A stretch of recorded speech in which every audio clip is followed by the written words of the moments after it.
I was at my desk, going through case files on a typical Tuesday with my badge and a coffee, when an urgent call came in. "Sheriff Davidson, this is Dr. Sarah Lynn from Ridgeview Medical. Your daughter, Emma, has a gunshot wound. She's in surgery. You need to get here fast." After 2 decades on the force, dealing with every type of emergency, nothing could have prepared me for those words. My 16-year-old daughter, shot. Emma was my baby girl, born with a heart defect that made every day a blessing. A smart, kind kid who volunteered at the animal shelter and loved iced coffee. She was just trying to live like any other teenager. Now, she was fighting for her life. The drive to the hospital was a blur of red lights and sirens playing in my head. My mind was focused on one thing: getting to Emma. When I burst through the doors, my wife, Rachel, was already there, her face pale and her hands shaking.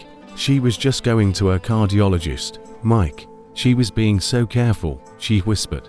I could feel a hot anger building in my chest. "Tell me everything," I said. Rachel took a shaky breath. She was driving through Valley Oaks, where the HOA president, Margaret, lives. In that moment, everything clicked. Margaret Tilson, the self-proclaimed neighborhood queen who would report a lemonade stand for a permit violation. I had heard complaints about her, but I never thought she was truly dangerous. I was wrong. Emma was driving slowly because of her heart medication.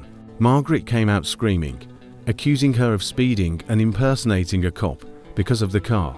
Emma drives my old patrol car, a retired unit I bought legally at auction. I'd stripped the lights and decals, but it was safe and built like a tank. After someone followed her home last year, I wanted her to be protected. I never imagined it would put her in this kind of danger. Emma pulled over to be polite and rolled down her window. Rachel said Margaret went into a rage, accusing her of impersonating an officer and threatening to have her arrested. Emma tried to explain, but Margaret wouldn't listen. I know how stress affects Emma's heart. She's been hospitalized from panic attacks alone. Rachel recounted how Emma clutched her chest, wheezing and trying to get her inhaler. She even called 911 herself.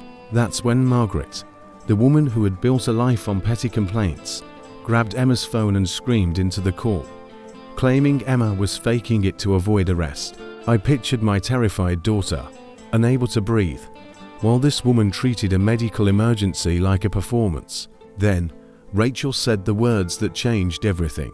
She came back with a gun. Margaret went inside, got a pistol, and came back out, waving it like a vigilante. She yelled that Emma was a liar and a fraud, then fired. The bullet hit Emma in the shoulder, and the shock caused her to crash into a parked car. The airbag deployed, but it wasn't enough. She went into cardiac arrest right there. When paramedics arrived, they found her unconscious, barely alive. Margaret was still there, gun in hand, telling everyone she had saved the neighborhood. I have arrested murderers who showed more remorse. Dr. Lind came out of surgery with a calm but serious expression. The surgery went well. The bullet missed any major arteries, but the blood loss and stress triggered a severe cardiac episode. It was close. We walked into the room. Emma was unconscious, surrounded by machines, her hair matted with blood. But she was alive. I held her hand and whispered, "I'm here, baby girl. I'm here." As I left her room, something shifted in me. I was still her father, but I was also the sheriff. I had a job to do. I called my deputy, Sam Greaves, and put him in charge of the investigation. "I'm recusing myself," I told him, "but I want this airtight. No loopholes. I want her nailed to the wall." Sam's investigation revealed that Margaret had been escalating for weeks. He found security footage from 3 different houses showing Emma being polite and careful, while Margaret screamed at her. You could see the exact moment Emma clutched her chest and gasped. And you could see Margaret mocking her before she went inside to get the gun. She came back and fired without hesitation. Emma never had a chance. Margaret was arrested at the scene, still ranting. She claimed self-defense, saying my daughter was a threat. She didn't know who Emma was, or that I was the sheriff, but that didn't stop her from trying to rewrite the story. At her arraignment, She pleaded not guilty and said she'd do it again. The judge denied her bail. 3 months later, a strong and steady Emma testified. "I was just trying to get to my doctor's appointment," she said, her voice trembling. "I never thought being kind could almost get me killed." Margaret's defense tried to paint her as reckless and a provocateur, but the security footage, 911 calls, witnesses, and medical records told the truth. When the jury returned with a guilty verdict, Margaret screamed that it was a miscarriage of justice. The judge sentenced her to 15 years, with no parole for 10. As she was being cuffed, she sneered at me. "You think you've won? I know I was right." I stood calm. "You shot a 16-year-old girl because you didn't like what she represented. Now you get to sit in a cell and think about that." Emma's recovery was difficult. The physical wounds healed faster than the fear.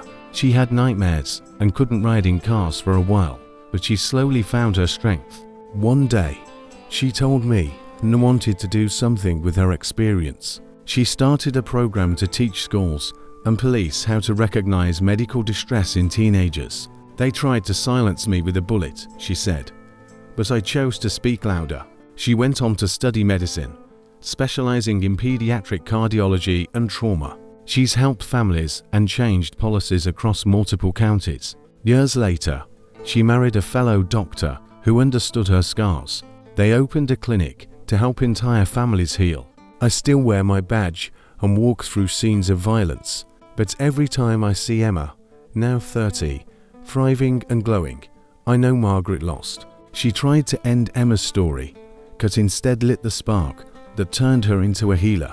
What would you have done if someone came after your child?